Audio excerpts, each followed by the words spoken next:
వ్యవసాయ శాఖ మంత్రిగా బాధ్యత ఏదైతుందో ఆనాడు డెసిషన్స్ ఏ విధంగా ఉన్నా మీకు ఇష్టమైనా లేకున్నా దాన్ని పాటించింది కాబట్టి ఆ నిర్ణయాన్ని మీరు ఎప్పుడు కూడా వ్యతిరేకించకూడదు. ఆ నిర్ణయాన్ని మళ్ళీ ఇప్పుడు మీరు తీసుకున్నప్పుడు మీ యొక్క కొత్త నిర్ణయాన్ని ప్రకటించవచ్చు. కానీ మీ యొక్క క్యాబినెట్లో మీరు కూడా బాధ్యులు. మీరు ఈ విధంగా దబాయించి మాట్లాడినంత మాత్రాన మీ యొక్క నిర్ణయం మీరు ఒప్పుకున్నట్టు 10 సంవత్సరాలు ఖాళీగా మొత్తం కూడా దాని గురించి మాట్లాడకుండా మాట్లాడడం అనేది అది కరెక్ట్ నిర్ణయంగా అని చెప్పి నేను భావిస్తున్నా. అదేవిధంగా అధ్యక్ష, నేను ఆ పార్టీలో 5 సంవత్సరాలు ఎమ్మెల్యేగా ఉన్న అధ్యక్ష. నాకు అక్కడ నిర్ణయాలు ఎట్లా జరుగుతాయో చాలా బాగా తెలుసు అధ్యక్ష. రైతు బంధు నిర్ణయం తీసుకునేటప్పుడు నేను స్వయంగా సీఎం గారి పేషిలో ఉన్న అధ్యక్ష. అందరిని అడిగితే ఏమ్మా సురేఖ ఏమంటావు అంటే నేను ఏమన్నా అంటే 10 ఎకరాలు అని ఉన్నంత ల్యాండ్కి అనకుండా 5 ఎకరాలకో 10 ఎకరాలకో చేస్తే బాగుంటుందన్న. ఎక్కువ ఉన్న వాళ్ళకి చేస్తే తక్కువ ఉన్న వాళ్ళకి న్యాయం జరిగినట్టు ఉండదు అని నేను మాట చెప్పాను.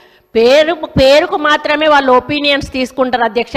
నిర్ణయం అనేది ఏకపక్షంగా కేసీఆర్ తీసుకునేది తప్పితే ఏ నిర్ణయాలలో కూడా ఎవరి అభిప్రాయాలు కూడా ఇంప్లిమెంట్ చేసి ఉంటారని అయితే నేను 100% నమ్మను అధ్యక్ష.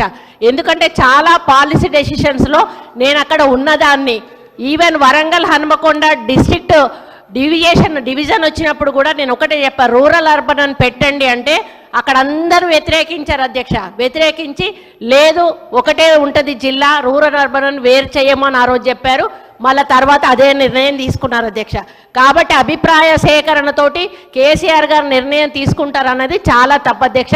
ఆ అపవాదు అన్న మీద మోపడం అంతకంటే తప్పు. మీకు తెలుసు, మీలాంటి వాళ్ళు ఒకరో ఇద్దరు చెప్పిన మాటలు చెప్తే కేసీఆర్ ఎవరి మాటలు వినడు, ఎవరి నిర్ణయాలు కూడా పరిగణలోకి తీసుకోవడం అనే విషయం మీకు తెలుసు అని ఈ సందర్భంగా సభ ద్వారా మీ దృష్టికి తీసుకొస్తా ఉన్నాను. నేను అనేది వీరి యొక్క ఏకాభిప్రాయం ఉన్నదా లేకపోతే వీళ్ళందరికీ కూడా ఇలా తీసుకున్న 11 మంది యొక్క ఏకాభిప్రాయం యొక్క దానిలో ఉండదు అధ్యక్ష.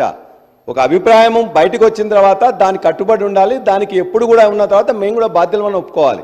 అంతే తప్ప నాకు ఇష్టం ఉందా ఇష్టం లేదా ఆ ఇంటర్నల్గా ఏం మాట్లాడిన విషయాలలో అవన్నీ అసందర్భం. వాళ్ళందరూ చెప్పిన అవసరం ఒకటి. రెండవది, నేను సూటబిలిటీ ఉందా లేదా రైతు బంధు సమితికి అనేది నీకు ఇచ్చిన పని నువ్వు సక్రమంగా చేసినవా లేదా అని ఒక రైతు బిడ్డగా నాకు ఇచ్చినప్పుడు ఖచ్చితంగా ఈ రాష్ట్రంలో ఎంత పంట పండుతుంది, ఏమేం కావాలి ఏంటి అనేది సరైన సమావేశంతో అందరితో మాట్లాడి ఆ పని చేసుకున్న అధ్యక్ష. పెద్దలు ఆ విధంగా మాట్లాడుతూ అనుకోలే. అయినా ఇవాళ పెద్ద రుణమాఫీ చేసినామని చెప్పేసి చెప్తున్నారు.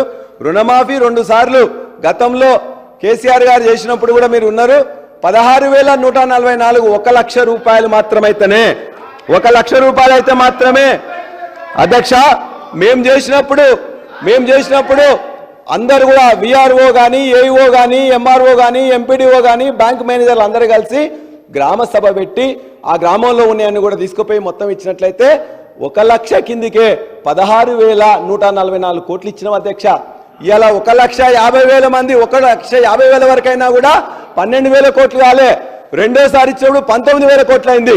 మొదటిసారి 16,144 కోట్లు ఎట్లయితుంది, రెండోసారి 19,000 కోట్లు ఎట్లయితుంది, ఇవాళ 1,50,000 అయినా కూడా దరిదాపుగా 12,000 కోట్లు కాలే. ఏంటిది అధ్యక్ష? దాని గురించి మీరు మాట్లాడి సభను రాష్ట్రాన్ని తప్పుదోవ పట్టిస్తా ఉన్నారు. రైతులు పనులు కట్టలేదని నేను అన్నానా? ఎక్కడన్నానండి?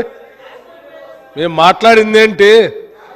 రైతు భరోసా మీద రైతులకు ఇచ్చేటువంటి సొమ్ము ప్రజలందరూ పన్నుల చేత వచ్చినటువంటి సొమ్ము ఇది మేము 4 గోడల మధ్యనో గడిల మధ్యనో కూర్చొని మా ఇష్టం వచ్చినట్టు రాసుకొని వాటిని పంట పండించడానికి ప్రోత్సాహకరంగా ఇచ్చేటువంటి డబ్బు కాకుండా గుట్టలకి రాళ్లకి లేకపోతే భూములు ఎక్వైర్ చేసినటువంటి వాళ్ళకి కాలువలు పోయిన వాళ్ళకి రియల్ ఎస్టేట్ చేసుకున్నటువంటి వాళ్ళకి కాకుండా కేవలం రియల్ ఎస్టేట్ వాళ్ళకి కాకుండా పంట పండించేటువంటి వాళ్ళని ప్రోత్సహించడానికి ఇప్పుడే వ్యవసాయ మంత్రి గారు పదే చాలా స్పష్టంగా చెప్పారు.